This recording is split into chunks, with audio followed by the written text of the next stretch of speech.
बॉलीवुड अभिनेता सलमान खान के घर के बाहर फायरिंग के मामले में मुंबई क्राइम ब्रांच को बड़ी सफलता मिली है।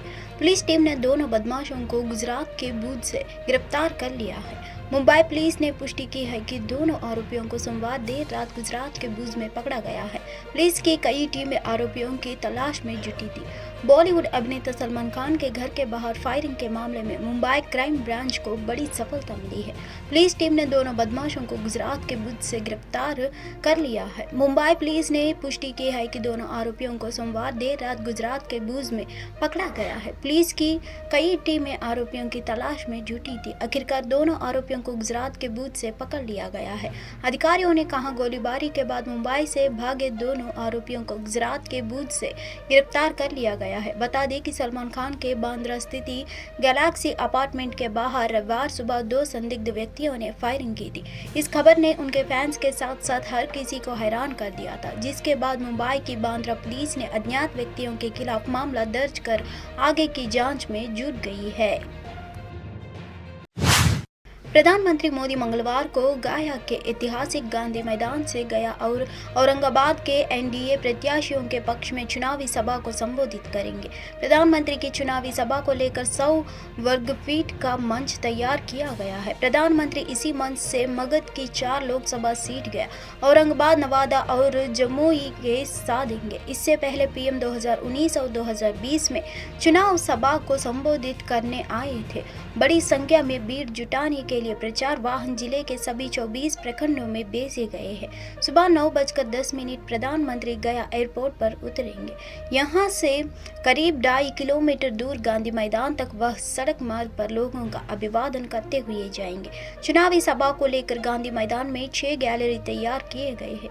मंच के दाहिने और मीडिया गैलरी बनाई गई है। मीडिया गैलरी को छोड़कर हर गैलरी में 10,000 लोगों के बैठने के इंतजाम किया जाना है। मसलन 50,000 लोगों के बैठने के इंतजाम पंडाल में किए गए हैं। पूरा का पूरा मंच भगवा रंग से सजा दिया गया है। प्रधानमंत्री की चुनावी सभा के लिए एनडीए ने प्रशासन से 10,000 वर्गफीट जगह किराए पर ली है। इसके अंदर पीएम का मंच, D area, media gallery, VIP gallery और दर्शक दीर्घ बनाया गया है। पीएम के मंच की ऊंचाई 10 फीट के करीब है। यही नहीं, 4 तंबू घर भी अलग से बनाए गए हैं। आईपीएल 2024 का 30वां मुकाबला बेंगलुरु के चिन्नास्वामी स्टेडियम में खेला गया है। ट्रेविस हेड के आक्रामक शतक और कैप्टन पैट कमिंस के उत्पाद प्रदर्शन के दम पर सनराइजर्स हैदराबाद ने रॉयल चैलेंजर्स बेंगलुरु को 25 रन से हरा दिया है। 288 रनों के लक्ष्य का पीछा करते हुए आरसीबी 7 विकेट खोकर 262 रन ही बना सकी है। हेड के पहले टी20 शतक के अलावा हेनरिच क्लेसन ने ताबड़तोड़ 60 रन बनाए, जिसकी मदद से सनराइजर्स ने टूर्नामेंट के इतिहास का रिकॉर्ड स्कोर जुड़ते हुए 3 विकेट पर 287 रन बनाए। सनराइजर्स ने इसी सत्र में 27 मार्च को मुंबई इंडियंस के खिलाफ 3 विकेट पर 267 रन बनाकर रिकॉर्ड अपने नाम किया था और आज अपना ही रिकॉर्ड तोड़ दिया। हमारी ओर से बहुत बेहतर बल्लेबाजी प्रदर्शन हुआ। वह एक उचित टी20 विकेट था। अंत में बस करीब पहुंचने की कोशिश की, लेकिन 280 रन बहुत दूर था। यह कठिन है। हमने कुछ चीज़ें आजमाई, हमने अलग अलग चीज़ें आजमाई। जब आपका आत्मविश्वास कम हो तो छिपने का कोई रास्ता नहीं है। तेज गेंदबाजों को वहाँ काफ़ी मुश्किल हुई। बल्लेबाजी के नज़रिए के तरफ से हमें कुछ क्षेत्रों पर काम करने की ज़रूरत है। यह कोशिश करने की ज़रूरत है कि मुकाबला देखकर अच्छा लगा। गेंदबाजी के नज़रिए से 30 से लेकर 40 रन कुछ ज़्यादा ही थे। दूर जाना और अपने दिमाग को ताज़ा करना महत्वपूर्ण है। यह एक ऐसा मानसिक खेल है। कभी कभी आपको लगता है कि आपका दिमाग फट जाएगा। जब आप प्रतियोगिता में वापस आएंगे तो आपको पूरी प्रतिबद्धता देनी होगी। केसरगंज लोकसभा सीट पर बसपा अभी तक उम्मीदवार का ऐलान नहीं कर पाई है। सांसद बृजभूषण बसपा के गले की हड्डी बन गई है। न पार्टी किनारा कर पा रही है और न ही साथ लेकर ही चल पा रही है। कुश्ती, करिश्माई कदावर पद और फिर महिला पहलवानों के यौन उत्पीड़न का आरोप। इस प्रकरण ने बृजभूषण शरण सिंह को दंगल में पौल कर दिया है।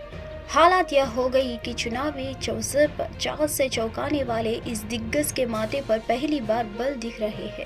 राजनीतिक भविष्य को लेकर, रणनीति को लेकर बसपा ने भले ही केसरगंज से उम्मीदवार की घोषणा नहीं की है, लेकिन बृजभूषण ने गाड़ियां के काफिले और अघोषित रैलियां से दबाव का दांव जरूर चल दिया है। कुल मिलाकर बृजभूषण बसपा के गले की हड्डी बनते जा रही है। ना पार्टी किनारा कर पा रही है और ना ही साथ लेकर ही चल पा रही है। चुनावी माहौल में नीति के साथ रणनीति भी चर्चा में है, खासकर केसरगंज लोकसभा में। यहाँ पूर्व मुख्यमंत्री मुलायम सिंह यादव का चरखा दांव भी चर्चा में है। भले ही मुलायम सिंह अब नहीं रहे, लेकिन बृजभूषण शरण सिंह के रूप में राजनीति का दूसरा पहलवान चर्चा में है। तभी तो पार्टी ने टिकट में देरी की तो खुद ही निकल गए मैदान में। लेकिन पहलवान के पुराने पन्नों को पलटे तो कई रोचक किस्से खुलकर सामने आते हैं। इनमें बसपा से यारी तो रही ही, लेकिन समय समय पर पार्टी से 36 का अखंडा भी बना। चाहे घनश्याम शुक्ल की रहस्यमय मौत की बात होता या फिर व्हीप की उल्लंघन हो, बृजभूषण की पार्टी नेतृत्व से टनी भी खूब। लेकिन इस बार का नजारा कुछ और ही है। लोकसभा चुनाव को लेकर बहुजन समाज पार्टी ने 11 और उम्मीदवारों की लिस्ट जारी कर दी है। मैनपुरी सीट से बसपा ने उम्मीदवार बदल दिया है। जैनपुर से बाहुबली धनंजय सिंह की पत्नी श्रृंखला सिंह को टिकट दिया है। जानकारी के अनुसार बसपा ने यह 5वीं सूची जारी की है। इस सूची में 11 उम्मीदवारों का नाम का ऐलान किया गया है। बदायूं से मुस्लिम खां, बरेली से छोटे लाल गंगावार के और मैदान में उतारा है। सुल्तानपुर से उदराज वर्मा और फारुखाबाद सीट से क्रांति पांड्या से टिकट मिला है। बांदा से मयंक द्विवेदी और डुमरियागंज से ख्वाजा शमसुद्दीन चुनाव लड़ेंगे। बलिया से लल्लन सिंह यादव और जैनपुर से श्रीकला रेड्डी को चुनाव मैदान में उतारा है। गाजीपुर से सपा प्रत्याशी और सांसद अफजल अंसारी के सामने उमेश कुमार सिंह चुनाव लड़ेंगे। वाराणसी सीट से अतहर जमाल लारी को उतारा गया है। दिल्ली शराब नीति घोटाला मामले में दिल्ली के पूर्व उप मुख्यमंत्री मनीष सिसोदिया की जमानत अर्जी पर सोमवार को रोज एवेन्यू कोर्ट में सुनवाई हुई।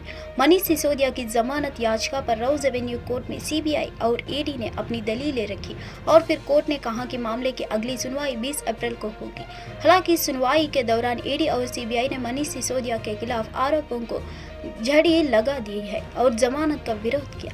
इस दौरान जहां ईडी ने ओबराय होटल में हुई मीटिंग का जिक्र किया, वहीं सीबीआई ने कहा कि मनीष सिसोदिया ही शराब घोटाला के मास्टरमाइंड है। सबसे पहले कोर्ट में ईडी ने अपनी दलीलें रखी। ईडी ने कहा कि अगर मनीष सिसोदिया के वकील सिर्फ ट्रायल में देरी को लेकर जमानत के लिए दबाव बना रहे हैं तो इस मुद्दे को लेकर उनको हल्फनामा दायर करना चाहिए। ईडी ने कहा कि पहले भी हमने अदालत को बताया है कि बड़ी संख्या में आवेदन दायर किए गए थे और इसलिए यह नहीं कहा जा सकता है कि मुकदमा कछुआ गति से आगे बढ़ रहा है। ईडी ने कहा कि सुप्रीम कोर्ट ने अनुच्छेद 21 का हवाला देते हुए कहा है कि अगर अपराध ही गंभीर है तो केवल देरी अंतरिम जमानत का आधार नहीं हो सकता है। हाल ही में हाईकोर्ट ने भी जांच में शामिल नहीं होने को लेकर महत्वपूर्ण टिप्पणी की है। कुछ बसपा नेताओं के वायरल वीडियोस और विपक्षी नेताओं के दावे के बीच केंद्रीय मंत्री नितिन गडकरी ने संविधान पर महत्वपूर्ण बात कही है। नागपुर लोकसभा सीट से बसपा उम्मीदवार गडकरी ने एक इंटरव्यू में साफ कहा कि विपक्ष संविधान को लेकर खतरा बता झूठ फैलाकर लोगों को अंतरिम करने की कोशिश कर रहा है। उन्होंने कहा कि संविधान की मुख्य विशेषताओं और बुनियादी ढांचे को बदला नहीं जा सकता है। एचटी को दिए इंटरव्यू में उनसे पूछा गया था कि उन आशंकाओं पर आप क्या कहेंगे, जिसमें कहा जा रहा है कि सत्ता में लौटने पर बसपा संविधान को बदल सकती है। एक दिन पहले मेरठ से बसपा उम्मीदवार अरुण गोयल भी वीडियो वायरल हो रहा है। गडकरी ने कहा कि केशवानंद भारती केस में सुप्रीम कोर्ट ने कहा है कि मौलिक अधिकार सहित संविधान का कोई भी हिस्सा संसद की संशोधन शक्ति से पारे नहीं है, लेकिन उसके बेसिक स्ट्रक्चर का बदला नहीं जा सकता है। सुप्रीम कोर्ट की 13 जजों की पीठ ने उस फैसले में कहा था कि अनुच्छेद 368 संसद को यह अधिकार नहीं देता कि वह संविधान के मूल ढांचे या स्वरूप को बदल सके। 16 अप्रैल यानी आज उड़ीसा के जसपुर में एक बस फ्लाईओवर से गिर गई जिसमें 5 लोगों की मौत हो गई। घटना पर बोलते हुए जसपुर के एसपी विनीत अग्रवाल ने कहा कि बस पुरी से पश्चिम बंगाल की ओर जा रही थी और बस में लगभग 42 यात्री थे। उन्होंने आगे कहा, यह दुर्भाग्यपूर्ण घटना एक बस के साथ घटी जो पुरी से पश्चिम बंगाल की ओर जा रही थी। बस में लगभग 42 से 43 यात्री सवार थे। करीब 35 लोगों को कटक के एससीबी मेडिकल कॉलेज रेफर किया गया है। ताज़ा मिली जानकारी के मुताबिक 5 लोगों की मौत हो गई है। एक बस जो है वो पुरी से वेस्ट बंगाल की तरफ जा रही थी। उस बस के साथ ही दुर्घटना घटी है। अनुमान किया जा रहा है कि बस में 42 से 43 यात्री थे।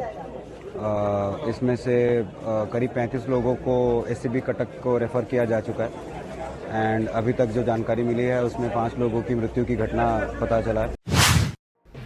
शशि थरूर द्वारा ईद पर नज़म पेश करने को लेकर कांग्रेस पार्टी पर निशाना साधते हुए असम के मुख्यमंत्री हिमंत बिस्वा शर्मा ने 15 अप्रैल को कहा कि पार्टी को इस्लाम और हिंदू धर्म दोनों के साथ समान व्यवहार करना चाहिए।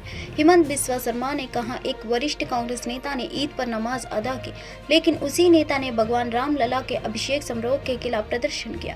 आप मुसलमानों से प्यार कर सकते हैं, लेकिन आप हिंदुओं से नफरत नहीं कर सकते। One senior Congress leader has offered namaz during the Eid. We have no issue, we have no objection. But the same leader has demonstrated against the Ram temple on the day of Ram Mandir Pran Pratishtha. So my simple question is that you can love Muslim people, I have no objection. We also convey our wishes during the Eid. But you cannot hate Hindu. You can love Muslim, but you cannot hate Hindu. So Congress should love Muslim as well, they should love Hindu. They cannot always go against the sentiment of the Hindu. That is my only issue. Sir, Congress also said that the democracy and the constitution of India is not safe in the hand of the BJP. अरे इंदिरा गांधी का हाथ में safe था क्या? इंदिरा गांधी ने constitution को क्या हल किया था? हमारा यहाँ में 79 से कांग्रेस ने गोली मार मार के 900 लोगों को मार डाला। ये कौन सा डेमोक्रेसी है? पंजाब ने ऑपरेशन ब्लू स्टार चलाया, ये कौन सा डेमोक्रेसी है? कौन सा डेमोक्रेसी का बात करता है? दिल्ली में सिख का ऊपर रायट करवाया, ये कौन सा डेमोक्रेसी कांग्रेस का? ये सब बात कांग्रेस का शोभा नहीं देता है। जो पार्टी ने भारत में इमरजेंसी लगाया, सिखों का कातिल किया, असमिया लोगों का कातिल किया, वो पार्टी अभी डेमोक्रेसी का बात बोलेगा? क्या अनारी बात बोलते हैं? एनए के साथ एक साक्षात्कार में चुनावी बॉन्ड पर पीएम मोदी के बयान पर कांग्रेस महासचिव संचार प्रभारी जयराम रमेश ने पीएम मोदी पर हमला किया और कहा कि उन्होंने गलती से भी सच नहीं कहा और वास्तविक सच्चाई के बारे में बात करते हैं जो उनके अनुसार है, जिसमें सुप्रीम कोर्ट ने हस्तक्षेप नहीं किया था। एनए से बात करते हुए जयराम रमेश ने कहा, प्रधानमंत्री गलती से भी सच नहीं बोलते हैं। सच क्या है? सच तो यह है कि अगर सुप्रीम कोर्ट ने हस्तक्षेप नहीं किया होता है, किसी को कुछ भी पता नहीं चलता। प्रधानमंत्री ने बताया, भारतीय स्टेट बैंक ने अंतिम क्षण तक डेटा संचय नहीं किया। प्रधानमंत्री और बसपा को 8,200 करोड़ रुपए मिले। आज वह कहते हैं कि डेटा उनके कारण सामने आया, आपके कारण नहीं। आपने यह सुनिश्चित करने की हर संभव कोशिश की तो डेटा बाहर ना आए। सब पता चल जाएगा किसने किसको कितना पैसा दिया, वो पैसा कहां से आया। देखिए, गलती से भी सच नहीं बोलते हमारे प्रधानमंत्री। क्या हकीकत है? सच्चाई क्या है? सच्चाई ये है कि सुप्रीम कोर्ट अगर हस्तक्षेप नहीं करती, सुप्रीम कोर्ट ने नहीं आदेश दिया होता कि ये इलेक्टोरल बॉन्ड गैर कानूनी है, गैर संवैधानिक है, किसी को पता ही नहीं चलता किसने पैसा दिया, किसको गया है। ये सुप्रीम कोर्ट की बदौलत हुआ है, ये सुप्रीम कोर्ट की वजह से हुआ है। और प्रधानमंत्री ने आखिरी वक्त तक स्टेट बैंक ऑफ इंडिया को कहा ये जानकारी मत दो। वो 30 जनवरी तक उन्होंने टाइम मांगा, सुप्रीम कोर्ट ने कहा नहीं, ये हमें मंजूर नहीं है, आपको फौरन देना होगा। और इसी के वजह से ये पूरी जानकारी निकली है। ये 4 रास्ते जो अपनाए गए थे करप्शन के लिए, घूस के लिए, प्रधानमंत्री द्वारा इलेक्टोरल बॉन्ड के रास्ते, 4 रास्ते क्या थे? एक तो चंदा दो धंधा लो, दूसरा ठेका लो घूस दो, तीसरा रास्ता हफ्ता वसूली, चौथा रास्ता फर्जी कंपनी। ये 4 रास्ते अपनाए गए। 8,200 करोड़ रुपया मिला प्रधानमंत्री को और भारतीय जनता पार्टी को। और आज प्रधानमंत्री कह रहे हैं कि मेरे वजह से ये सब जानकारी आई है। अरे ये सुप्रीम कोर्ट की वजह से आया है, आपकी वजह से नहीं। आपने तो पूरी प्रयास की ये जानकारी नहीं आने के लिए। हम राम व्यापारी नहीं हैं, हम राम पुजारी हैं। 22 जनवरी का समारोह जो था वो एक राजनीतिक समारोह था और एक व्यक्ति पर केंद्रित था, भगवान राम पर केंद्रित नहीं था, वो नरेंद्र मोदी पर केंद्रित था। ये राजनीतिक समारोह था, राजनीतिक निमंत्रण था और ये राजनीतिकरण जो इन्होंने किया है धर्म का, धर्म के राजनीतिकरण के हम खिलाफ हैं। वो ये जो हमें निमंत्रण मिला था एक राजनीतिक समारोह के लिए और किसी नहीं, कोई धार्मिक समारोह नहीं था। ये तो एक